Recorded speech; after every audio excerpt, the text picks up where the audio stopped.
ನೋಡ್ತಾ ಇದ್ರ BBC news ಬಿಟ್ಗೆ ಸ್ವಾಗತ. ನಾನು ಸ್ವಾಗತ್. ಮೊದಲಿಗೆ ಹೆಡ್ಲೈನ್ಸ್. ಹೈಕಮಾಂಡ್ ಸಭೆ ಬೆನ್ನಲ್ಲೇ ಬಿಗ್ ಟ್ವೀಟ್. ರಾಜ್ಯ ರಾಜಕಾರಣದಲ್ಲಿ ಭಾರೀ ಸಂಚಲನ. ಸಿಎಂ ಸ್ಥಾನಕ್ಕೆ ಸಿದ್ದರಾಮಯ್ಯ ರಾಜೀನಾಮೆ. ಬ್ರೇಕ್ಫಾಸ್ಟ್ ಮೀಟಿಂಗ್ ನಲ್ಲಿ ಸಿಎಂ ಡಿಸಿಎಂ ಆತ್ಮೀಯ ಕ್ಷಣ.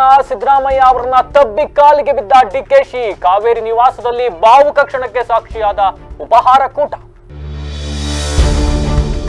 ಕಾಂಗ್ರೆಸ್ನದ್ದು ಬಂಡವಾಳಶಾಹಿ ಸಂಸ್ಕೃತಿ, ಅದಕ್ಕೆ ಮಾನವೀಯತೆ ಇಲ್ಲ. ಸಿದ್ದರಾಮಯ್ಯರಿಗೆ ಕಾಂಗ್ರೆಸ್ ಹೈಕಮಾಂಡ್ ಅಗೌರವ ನೀಡಿದೆ. ಸಿಎಂ ಪರ ಬ್ಯಾಟ್ ಬೀಸಿದ ಬಿಜೆಪಿ ನಾಯಕ ಚಲವಾದಿ ನಾರಾಯಣ ಸ್ವಾಮಿ.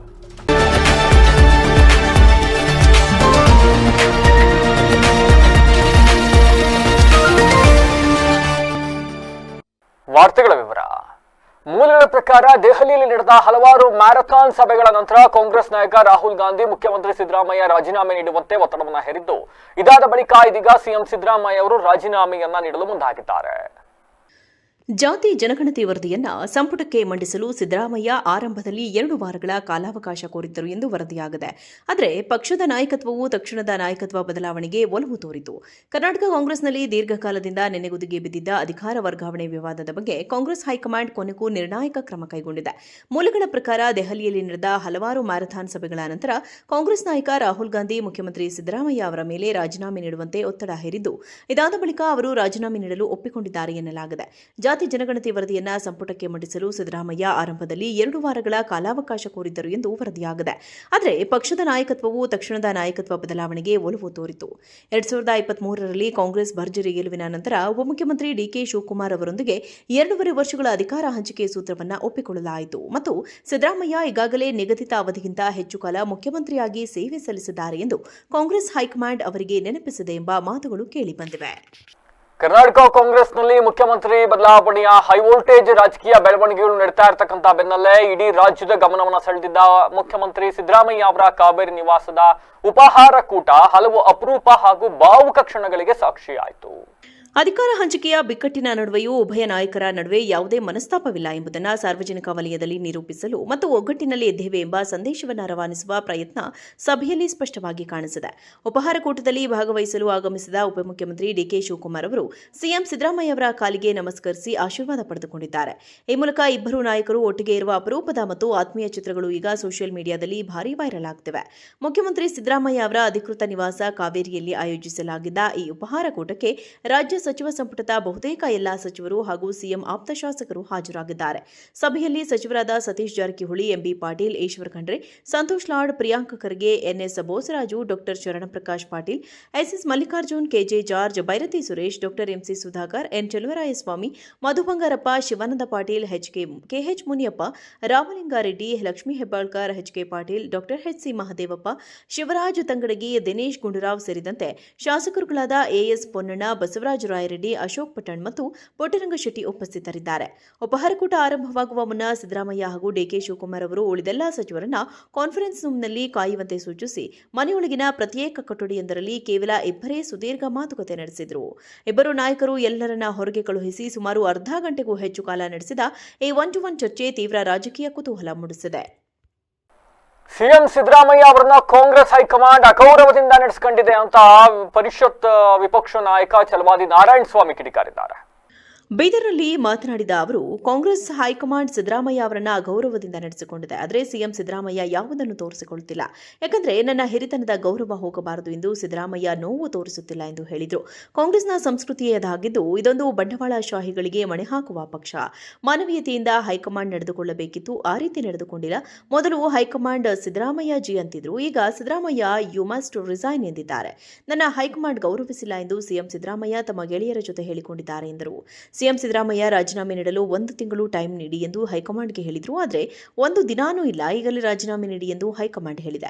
ಇಂದು ಸಿದ್ದರಾಮಯ್ಯ ರಾಜೀನಾಮೆ ನೀಡಬಹುದು, ಅವರಿಗೆ ಶಾಸಕರ ಬೆಂಬಲ ಹೆಚ್ಚಾಗಿದೆ ಎಂದು ತಿಳಿಸಿದರು. ಆಡಳಿತ ಮಾಡಿದ್ರು, ರಾಜೀನಾಮೆ ಕೊಡ್ತಾ ಇದ್ದಾರೆ. ಅಭಿಮಾನಿಗಳು ಆಕ್ರೋಶ ಇದೆ, ಸಾಕಷ್ಟು ಐದವರೆಗೆ ನಾಯಕರು ಕೆಳಗಿಳಿಸ್ತಾರೆ ಅಂತ ಹೇಳಿ ಟಾಕ್ ಇದೆ. ಸಹಜವಾಗಿ ಅವರ ಅಭಿಮಾನಿಗಳಿಗೆ ಆಕ್ರೋಶ ಬರ್ತಕ್ಕಂಥದ್ದು ಸಹಜ. ಎಲ್ಲಕ್ಕಿಂತ ಮಿಗಿಲಾಗಿ 8 ವರ್ಷಗಳ ಕಾಲ ಅವರು ರಾಜ್ಯವನ್ನ ಆಳಿರ್ತಕ್ಕಂಥದ್ದು. ಈಗಾಗಲೇ ಹೈಕಮಾಂಡು ಅವರನ್ನ ಗೌರವದಿಂದ ನಡೆಸ್ಕೊಳ್ಬೇಕಾಗಿತ್ತು. ನಿನ್ನೆ ಹೋದಾಗ ಅವರನ್ನ ಬಹಳ ಹಾರ್ಶ್ ಆಗಿ ರಾಜೀನಾಮೆ ಇವತ್ತೇ ಕೊಟ್ಟೋಗ್ಬೇಕು ಅನ್ನೋ ರೀತಿಯಲ್ಲಿ ರಾಹುಲ್ ಗಾಂಧಿಯವರು ಅವರನ್ನ ತಾಕೀತು ಮಾಡಿದ್ರು ಅನ್ನೋ ಒಂದು ವಿಷಯ ಇದೆ. ಅದಕ್ಕೆ ಅವರು ಬಹಳ ಬೇಸರ ಆಗಿ ಬೇರೆ ಮಾತಾಡದೆ ಒಪ್ಕೊಂಡು ವಾಪಸ್ ಬಂದಿದ್ದೀನಿ ಅನ್ನೋ ಒಂದನ್ನ ಅವರ ಅನುಯಾಯಿಗಳ ಜೊತೆಯಲ್ಲಿ ಹೇಳ್ಕೊಂಡಿದ್ದಾರೆ.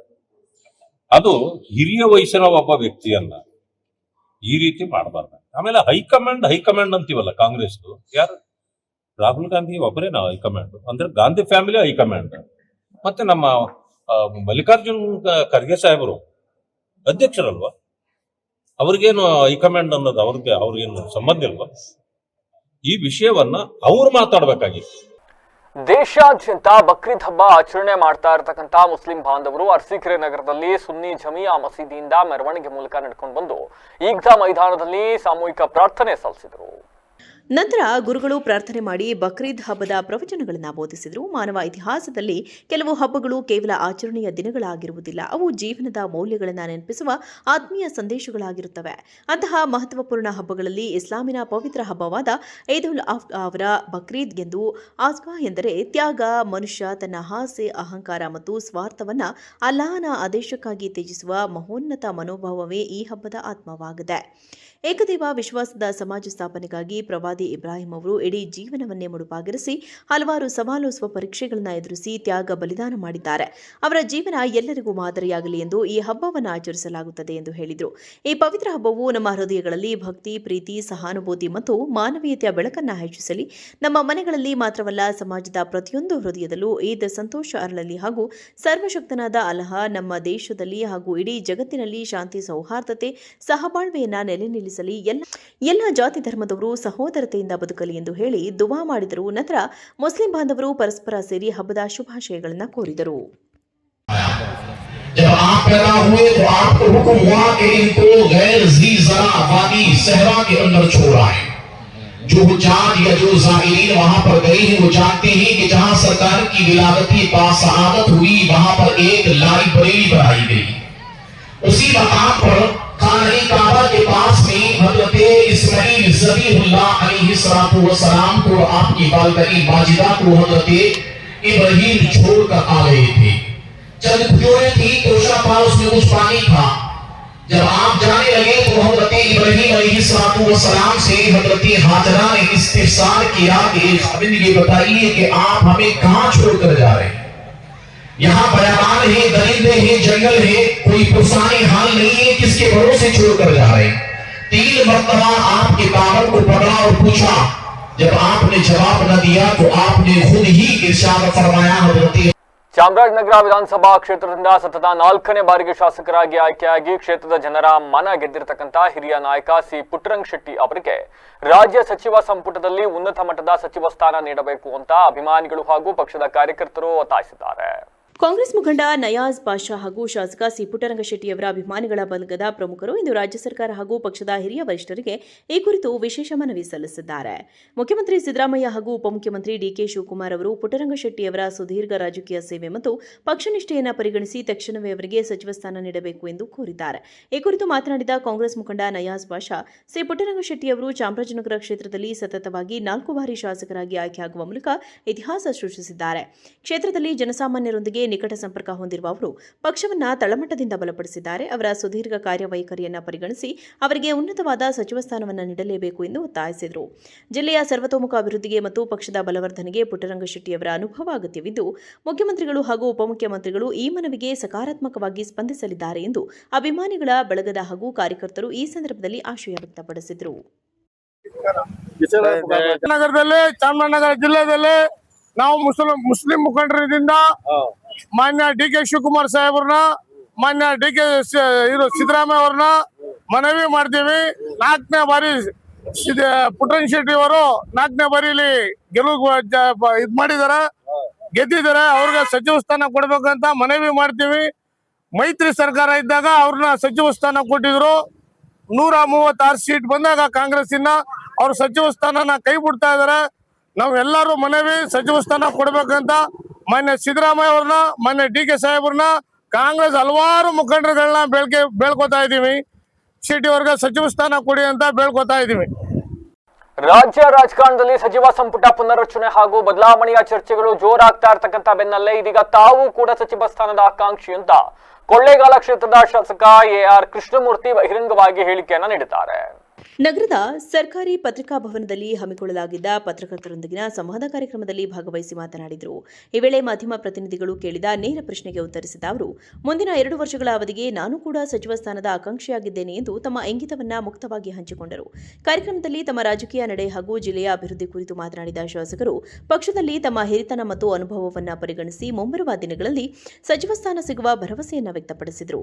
ಚಾಮರಾಜನಗರ ಜಿಲ್ಲೆಗೆ ಸಚಿವ ಸಂಪುಟದಲ್ಲಿ ಸೂಕ್ತ ಪ್ರಾತಿನಿಧ್ಯ ಸಿಗಬೇಕು ಎಂಬುದು ಜಿಲ್ಲೆಯ ಜನರ ಮತ್ತು ಕಾರ್ಯಕರ್ತರ ಆಶಯವೂ ಆಗಿದೆ ಎಂದು ಈ ಸಂದರ್ಭದಲ್ಲಿ ತಿಳಿಸಿದರು. ಪತ್ರಿಕಾ ಭವನದಲ್ಲಿ ನಡೆದ ಈ ಸಂವಾದದಲ್ಲಿ ಜಿಲ್ಲೆಯ ಪ್ರಮುಖ ಪತ್ರಕರ್ತರು ಹಾಗೂ ಮಾಧ್ಯಮ ಪ್ರತಿನಿಧಿಗಳು ಉಪಸ್ಥಿತರಿದ್ದರು. ಶಾಸಕರ ಈ ಹೇಳಿಕೆ ಇದೀಗ ಜಿಲ್ಲಾ ರಾಜಕಾರಣದಲ್ಲಿ ತೀವ್ರ ಕುತೂಹಲ ಕೆರಳಿಸಿದೆ.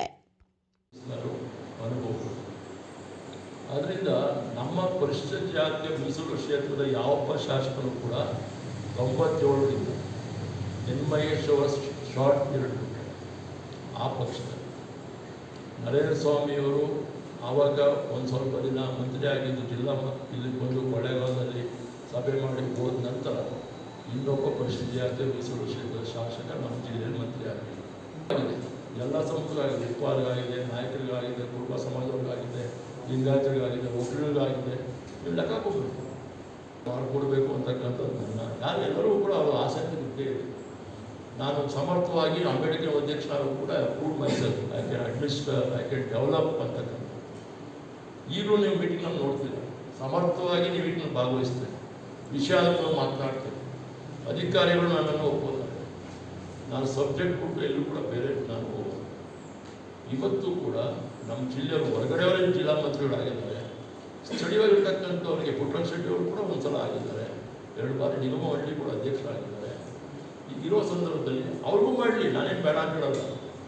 ಮಾದೇವಪ್ಪನವ್ರು ಮುಂದುವರಿಸಿ ನಾನೇನು ಬೇಡ ಅಂತ ಹೇಳಲ್ಲ. ನನಗೊಂದು ಅವಕಾಶ ಮಾಡಿಕೊಡಿ ಅಂತಕ್ಕಂಥ ನನ್ನ ಅಭಿಪ್ರಾಯ. ಅದಕ್ಕೆ ಸರ್ಕಾರ ಮಾನ್ಯ ಮುಖ್ಯಮಂತ್ರಿ, ಉಪಮುಖ್ಯಮಂತ್ರಿ, ರಾಜ್ಯಾಧ್ಯಕ್ಷರಾಗಿ ರಾಷ್ಟ್ರೀಯ ಅಧ್ಯಕ್ಷ ಮಲ್ಲಿಕಾರ್ಜುನ ಖರ್ಗೆ ಅವರು ಹೈಕಮಾಂಡ್ ನನಗೆ ಅವಕಾಶ ಮಾಡಿಕೊಡ್ಬೋದು ಅಂತಕ್ಕಂಥದ್ದು ನನ್ನ ಭಾವನೆ. ಸಾಲ ಬಾಧೆ ತಾಳಲಾರದೆ ರೈತನೋರ್ವ ನೇಣು ಬಿಗಿದುಕೊಂಡು ಆತ್ಮಹತ್ಯೆಗೆ ಶರಣಾಗಿರುವ ಘಟನೆ ಅರ್ಕಲಗೂಡು ತಾಲೂಕಿನ ಯಗಟಿ ದಾಖಲೆ ಮಂಡಿಚಿಕ್ಕನ ಕೊಪ್ಪಲು ಗ್ರಾಮದಲ್ಲಿ ನಡೆದಿದೆ. ಗ್ರಾಮದ ಬೇರೇಗೌಡ ಮೃತ ರೈತ. ಇವರು ತಮ್ಮ 2.5 ಎಕರೆ ಜಮೀನಿನಲ್ಲಿ ಬೆಳೆ ಬೆಳೆಯಲು ಯಗಟಿ ಕೃಷಿ ಪತ್ತಿನ ಸಹಕಾರ ಸಂಘದಲ್ಲಿ ರು 70,000 ಜೋಡಿಗುಬ್ಬಿ ಕಾವೇರಿ ಗ್ರಾಮೀಣ ಬ್ಯಾಂಕಿನಲ್ಲಿ ರು 1.70 ಲಕ್ಷ ಸಾಲವಲ್ಲದೆ ಕೈಸಾಲವನ್ನು ಮಾಡಿದರು. ಮನೆ ಕಟ್ಟುವ ಸಲುವಾಗಿ ಚನ್ನರಾಯಪಟ್ಟಣದ ಸೂರ್ಯೋದಯ ಫೈನಾನ್ಸ್ ಕಂಪನಿಯಿಂದ ರು 5.20 ಲಕ್ಷ ರು ಸಾಲ ಪಡೆದಿದ್ದರು. 10 ತಿಂಗಳಿಂದ ಸಾಲದ ಕಂತು ಪಾವತಿಸದ ಕಾರಣಕ್ಕೆ ಫೈನಾನ್ಸ್ ಕಂಪನಿಯವರು ಮನೆಗೆ ಬೀಗ ಹಾಕಿದ್ದರು. ಇದರಿಂದ ನೊಂದು ಮನೆಯಲ್ಲೇ ನೇಣು ಬಿಗಿದುಕೊಂಡು ಆತ್ಮಹತ್ಯೆ ಮಾಡಿಕೊಂಡಿದ್ದಾರೆ. ಕುಟುಂಬದವರು ಅರಕಲಗೂಡು ಪೊಲೀಸರಿಗೆ ದೂರು ನೀಡಿದ್ದು ಪೊಲೀಸರು ಮುಂದಿನ ಕ್ರಮ ಕೈಗೊಂಡಿದ್ದಾರೆ. ಮೃತ ರೈತನ ಶರೀರವನ್ನು ಅರಕಲಗೂಡಿನ ಸರ್ಕಾರಿ ಆಸ್ಪತ್ರೆಯ ಶವಾಗಾರದಲ್ಲಿ ಇರಿಸಿದ್ದು, ಸ್ಥಳಕ್ಕೆ ಕಂದಾಯ ಅಧಿಕಾರಿಗಳು ಭೇಟಿ ನೀಡಿ ಮೃತ ರೈತ ಕುಟುಂಬಸ್ಥರಿಂದ ಮಾಹಿತಿಯನ್ನು ಪಡೆದಿದ್ದಾರೆ. ಜೋಡಿಗುಬ್ಬಿ ಕಾವೇರಿ ಗ್ರಾಮ ಬ್ಯಾಂಕಲ್ಲಿ ಲೋನ್ ಇತ್ತು. ಆ ಲೋನು ಈ ಲೋನು ಸೀಜ್ ಮಾಡೋಲ್ಲ ಅಂತ ಹೇಳ್ಬಿಟ್ಟು ಮನನೊಂದು ಆತ್ಮಹತ್ಯೆ ಮಾಡ್ಕೊಂಡಿರೋದು ನಿಜ. ಅದರಲ್ಲಿ ಅವ್ರಿಗೆ 2 ಜನ ಮಕ್ಕಳಿದ್ದಾರೆ, ಒಬ್ಬಳು ಹೆಣ್ಮಗಳಿದ್ದಾರೆ, ಮದುವೆ ಮಾಡಿದ್ದಾರೆ. ಹೆಂಡ್ತಿ ಪಾಪ ಹೆಂಡ್ತಿ ಇದೆ, ಹೆಂಡ್ತಿ ಊರಲ್ಲಿತ್ತಿಲ್ಲ, ಅವ್ರ ಮಗಳ ಮನೆಗೆ ಹೋಗಿತ್ತು. ಅಲ್ಲಿಂದ ಬೆಳಗ್ಗೆ ಬಂದು ಬೆಳಗ್ಗೆ ಅವ್ರು ಬಂದರು. ಆಗ ನಾವು ಸ್ಟೇಷನ್ ಇನ್ಫಾರ್ಮೇಷನ್ ಕೊಟ್ಟು ನಾವು ಪತ್ರಕರ್ತರಿಗೆ ಹೇಳಿ ಹಿಂಗಾಗಿದೆ ಅಂತ ಹೇಳಿದೋ. ಅದನ್ನು ದಯಮಾಡಿ ಅವ್ರನ್ನ ರೈತರ ಆತ್ಮಹತ್ಯೆಗೆ ಸೇರಿಸಿ ಅವ್ರಿಗೆ ಬಡ ಕುಟುಂಬ ಬೇರೆಗೌಡ ಕುಟುಂಬಕ್ಕೆ ಒಳ್ಳೆಯದಾಗಲಿ ಅಂತ ಬಿಟ್ಟು ನಾನು ಹೇಳ್ತಾ ಇದ್ದೀನಿ. ನಮ್ಮ ಯಗಟಿ ಕೃಷಿ ಪತ್ತಿನ ಸಹಕಾರ ಬ್ಯಾಂಕಿಂದ 70,000 ಮತ್ತು ಜೋಡಿಗುಬ್ಬಿ ಕಾವೇರಿ ಗ್ರಾಮೀಣ ಬ್ಯಾಂಕು 1,70,000 ಮತ್ತು ಫೈನಾನ್ಸು 5 ಲಕ್ಷ ಚಿಲ್ಲರೆ. ಅದರಲ್ಲಿ 1 ವರ್ಷ ಓವರ್ ಡ್ಯೂ ಆಗಿ ಕಟ್ಟಿಲ್ಲ ಅಂತಬಿಟ್ಟು ಎಲ್ಲ ಪ್ರೊಸೀಜರ್ ಮೇಂಟೈನ್ ಮಾಡಿ ಅವರು ಮನೆ ಸೀಜ್ ಮಾಡೋಕ್ಕೋಸ್ಕರವ ಇವೆಲ್ಲ ಇದಾವೆ ಅಂತಬಿಟ್ಟು ಅವರು ಮನನೊಂದು ಆತ್ಮಹತ್ಯೆ ಮಾಡಿಕೊಂಡಿರೋದು ನಿಜ. ಕೃಷಿ ಜಮೀನು ಒಂದು 2-3 ಎಕರೆ ಐತೆ, ಗದೆಗಿದೆ, ಏನೂ ಇಲ್ಲ. ಬೋರ್ ಐತಲ್ಲ, ಬೋರ್ ಐತೆ, ಏನೂ ಐತೆ. 2 ಜನ ಮಕ್ಕಳು. ಸಕಲೇಶಪುರ ತಾಲೂಕಿನ ಚಿಕ್ಕ ಸತಿಗಾಲ್ ಗ್ರಾಮದಲ್ಲಿ ಬಕ್ರೀದ್ ಕುರ್ಬಾನಿಗಾಗಿ ಅಕ್ರಮವಾಗಿ ಕಟ್ಟಿ ಹಾಕಲಾಗಿತ್ತು ಎನ್ನಲಾದ ಬೃಹತ್ ಗಾತ್ರದ ಹೋರಿಯನ್ನ ರಕ್ಷಿಸುವ ಕಾರ್ಯಾಚರಣೆ ವೇಳೆ ಅದು ಅಸುನೀಗಿದ ಘಟನೆ ತೀವ್ರ ಆಕ್ರೋಶಕ್ಕೆ ಕಾರಣವಾಗಿದೆ. ಕಳೆದ ಹಲವು ದಿನಗಳಿಂದ ಕಾಫಿ ತೋಟದೊಳಗೆ ಮೇವು ಮತ್ತು ನೀರು ನೀಡದೆ ಹೋರಿಯನ್ನ ಕಟ್ಟಿಹಾಕಿ ಚಿತ್ರಹಿಂಸೆ ನೀಡಲಾಗಿದೆ ಎಂದು ಹಿಂದೂ ಹಿತರಕ್ಷಣಾ ವೇದಿಕೆ ಕಾರ್ಯಕರ್ತರು ಆರೋಪಿಸಿದ್ದಾರೆ. ಖಚಿತ ಮಾಹಿತಿ ಮೇರೆಗೆ ಪೊಲೀಸರು ಹಾಗೂ ಕಾರ್ಯಕರ್ತರು ಸ್ಥಳಕ್ಕೆ ತೆರಳಿದಾಗ 4 ಹೋರಿಗಳನ್ನು ಮಾತ್ರ ಸ್ಥಳಾಂತರಿಸಲಾಗಿದ್ದು, ದೊಡ್ಡ ಹೋರಿಯನ್ನ ರಕ್ಷಿಸಲು ಹರಸಾಹಸ ಪಡಬೇಕಾಯಿತು. ತೀವ್ರ ದುರ್ಬಲ ಸ್ಥಿತಿಯಲ್ಲಿದ್ದ ಹೋರಿಯನ್ನ ಸುಮಾರು 2 ಕಿಲೋಮೀಟರ್ ದೂರ ಸಾಗಿಸಿ ವಾಹನದಲ್ಲಿ ಪಶು ಆಸ್ಪತ್ರೆಗೆ ಕರೆದೊಯ್ಯುವಾಗ ಮಾರ್ಗಮಧ್ಯೆಯೇ ಅಸುನೀಗಿದೆ ಎಂದು ತಿಳಿದು ಬಂದಿದೆ. ಈ ವೇಳೆ ಕೆಲವರು ರಕ್ಷಣಾ ಕಾರ್ಯಾಚರಣೆಗೆ ಅಡ್ಡಿಪಡಿಸಿದರೆಂದು ಆರೋಪಿಸಲಾಗಿದ್ದು, ಸೂಕ್ತ ಸಮಯದಲ್ಲಿ ಕ್ರಮ ಕೈಗೊಳ್ಳುವಲ್ಲಿ ಪೊಲೀಸ್ ಇಲಾಖೆ ವಿಫಲವಾಗಿದೆ ಎಂದು ಸಾರ್ವಜನಿಕರು ಆಕ್ರೋಶ ವ್ಯಕ್ತಪಡಿಸಿದ್ದಾರೆ. ಅಂತಿಮವಾಗಿ ಹೋರಿಗೆ ಸಕಲೇಶಪುರದ ಹಿಂದೂ ರುದ್ರಭೂಮಿಯಲ್ಲಿ ಹಿಂದೂ ಸಂಪ್ರದಾಯದಂತೆ ಅಂತ್ಯಕ್ರಿಯೆ ನೆರವೇರಿಸಲಾಯಿತು. ತಪ್ಪಿತಸ್ಥರ ವಿರುದ್ಧ ಕಠಿಣ ಕ್ರಮ ಕೈಗೊಳ್ಳುವಂತೆ ಗ್ರಾಮಸ್ಥರು ಆಗ್ರಹಿಸಿದ್ದಾರೆ. ಅರಸು ನಂತರ ಕರ್ನಾಟಕ ಹಾಗೂ ರಾಷ್ಟ್ರ ಮಟ್ಟದ ಜನಪ್ರಿಯ ಒಬಿಸಿ ನಾಯಕರಾಗಿದ್ದಂತಹ ಸಿದ್ದರಾಮಯ್ಯ ಅವರನ್ನ ರಾಹುಲ್ ಗಾಂಧಿ ಪದಚ್ಯುತಿಗೊಳಿಸಿದ್ದಾರೆ. ನೂಲಿನಂತೆ ಸೀರೆ ಎಂಬಂತೆ ಗಾಂಧಿ ಕುಟುಂಬದ ಡಿಎನ್ಎಯಲ್ಲೇ ಒಬಿಸಿ ನಾಯಕರ ಬಗ್ಗೆ ದ್ವೇಷ ಹಾಗೂ ಅಸೂಯೆ ಅಡಗಿದೆ ಅಂತ ಸುನಿಲ್ ಕುಮಾರ್ ಆಕ್ರೋಶವನ್ನ ವ್ಯಕ್ತಪಡಿಸಿದ್ದಾರೆ. ರಾಜ್ಯದಲ್ಲಿ ನಡೆಯುತ್ತಿರುವ ರಾಜಕೀಯ ಬೆಳವಣಿಗೆ ದೇಶದಾದ್ಯಂತ ಸಿಕ್ಕಾಪಟ್ಟೆ ಸದ್ದು ಮಾಡುತ್ತಿದೆ. ಕರ್ನಾಟಕ ಮಾತ್ರವಲ್ಲದೆ ದೇಶದ ಮೂಲೆ ಮೂಲೆಯಿಂದಲೂ ಕರ್ನಾಟಕದ ರಾಜಕೀಯ ಬೆಳವಣಿಗೆಗಳನ್ನು ದೇಶದ ಜನರು ಗಮನಿಸ್ತಾ ಇದ್ದಾರೆ. ಸಿಎಂ ಸಿದ್ದರಾಮಯ್ಯ ರಾಜೀನಾಮೆ ಸುದ್ದಿಗೆ ಎಲ್ಲೆಡೆ ವರ್ಣರಂಜಿತ ಚರ್ಚೆಗಳಿಗೆ ಆಹ್ವಾನ ನೀಡಿದೆ. ಒಂದೆಡೆ ಸಿದ್ದರಾಮಯ್ಯ ರಾಜೀನಾಮೆಗೆ ಅವರ ಆಪ್ತ ಶಾಸಕರು, ಬೆಂಬಲಿಗರು ಮತ್ತು ಅಭಿಮಾನಿಗಳಿಂದ ತೀವ್ರ ವಿರೋಧ ವ್ಯಕ್ತವಾಗುತ್ತಿದ್ದರೆ, ಮತ್ತೊಂದೆಡೆ ಸಿದ್ದರಾಮಯ್ಯ ಈ ಯಾವ ವಿಚಾರಕ್ಕೂ ಪ್ರತಿಕ್ರಿಯೆ ನೀಡದೆ ಮೌನ ವಹಿಸಿದ್ದಾರೆ. ಸಿಎಂ ಆಗಿ ಅಧಿಕಾರ ಸ್ವೀಕರಿಸಿದ ಆರಂಭದಲ್ಲಿ ಹೈಕಮಾಂಡ್ಗೆ ಕೊಟ್ಟ ಮಾತನ್ನು ಉಳಿಸಿಕೊಳ್ಳಬೇಕಿರುವುದು ನನ್ನ ಜವಾಬ್ದಾರಿ ಎಂದು ಸಿದ್ದರಾಮಯ್ಯ ಅವರ ಆಪ್ತರಿಗೆ ಹೇಳಿದ್ದಾರೆ ಎಂದು ವರದಿಯಾಗಿದೆ. ಏತನ್ಮಧ್ಯೆ ಕರ್ನಾಟಕ ಬಿಜೆಪಿಯ ಪ್ರಬಲ ನಾಯಕ ಕಾರ್ಕಳ ಶಾಸಕ ಸುನಿಲ್ ಕುಮಾರ್ ಅವರು ಸಿದ್ದರಾಮಯ್ಯ ಪರ ಬ್ಯಾಟಿಂಗ್ ಮಾಡಿದ್ದಾರೆ. ಸಿಎಂ ಸಿದ್ದರಾಮಯ್ಯ ಅವರನ್ನ ಮುಖ್ಯಮಂತ್ರಿ ಸ್ಥಾನದಿಂದ ಅರ್ಧದಲ್ಲೇ ಕೆಳಗಿಳಿಸುವ ಕಾಂಗ್ರೆಸ್ ಹೈಕಮಾಂಡ್ನ ನಿರ್ಧಾರದ ವಿರುದ್ಧ ಕಿಡಿಕಾರಿರುವ ವಿ ಸುನಿಲ್ ಕುಮಾರ್ ಹಿಂದುಳಿದ ವರ್ಗದ ನಾಯಕರಿಗೆ ಕಾಂಗ್ರೆಸ್ ಮತ್ತೊಮ್ಮೆ ಐತಿಹಾಸಿಕ ದ್ರೋಹ ಬಗೆದಿದೆ ಎಂದು ಹೇಳಿದ್ದಾರೆ. ಈಗ ಮತ್ತೊಮ್ಮೆ ಹೆಡ್ಲೈನ್ಸ್. ಹೈಕಮಾಂಡ್ ಸಭೆ ಬೆನ್ನಲ್ಲೇ ಬಿಗ್ ಟ್ವೀಟ್. ರಾಜ್ಯ ರಾಜಕಾರಣದಲ್ಲಿ ಭಾರೀ ಸಂಚಲನ. ಸಿಎಂ ಸ್ಥಾನಕ್ಕೆ ಸಿದ್ದರಾಮಯ್ಯ ರಾಜೀನಾಮೆ. ಬ್ರೇಕ್ಫಾಸ್ಟ್ ಮೀಟಿಂಗ್ ನಲ್ಲಿ ಸಿಎಂ ಡಿಸಿಎಂ ಆತ್ಮೀಯ ಕ್ಷಣ. ಸಿದ್ದರಾಮಯ್ಯ ಅವರನ್ನ ತಬ್ಬಿ ಕಾಲಿಗೆ ಬಿದ್ದ ಡಿಕೆಶಿ. ಕಾವೇರಿ ನಿವಾಸದಲ್ಲಿ ಭಾವುಕ ಕ್ಷಣಕ್ಕೆ ಸಾಕ್ಷಿಯಾದ ಉಪಹಾರ ಕೂಟ. ಕಾಂಗ್ರೆಸ್ನದ್ದು ಬಂಡವಾಳಶಾಹಿ ಸಂಸ್ಕೃತಿ, ಅದಕ್ಕೆ ಮಾನವೀಯತೆ ಇಲ್ಲ. ಸಿದ್ದರಾಮಯ್ಯರಿಗೆ ಕಾಂಗ್ರೆಸ್ ಹೈಕಮಾಂಡ್ ಅಗೌರವ ನೀಡಿದೆ. ಸಿಎಂ ಪರ ಬ್ಯಾಟ್ ಬೀಸಿದ ಬಿಜೆಪಿ ನಾಯಕ ಚಲವಾದಿ ನಾರಾಯಣ ಸ್ವಾಮಿ. ಇದಾಗಿ ಹೊತ್ತಿನ ವಿಶೇಷ. ನಿರಂತರ ಸುದ್ದಿಗಾಗಿ ನೋಡುತ್ತಾರೆ ಬಿಬಿಸಿ ಟಿವಿ. ಸತ್ಯದ ಕಡೆ.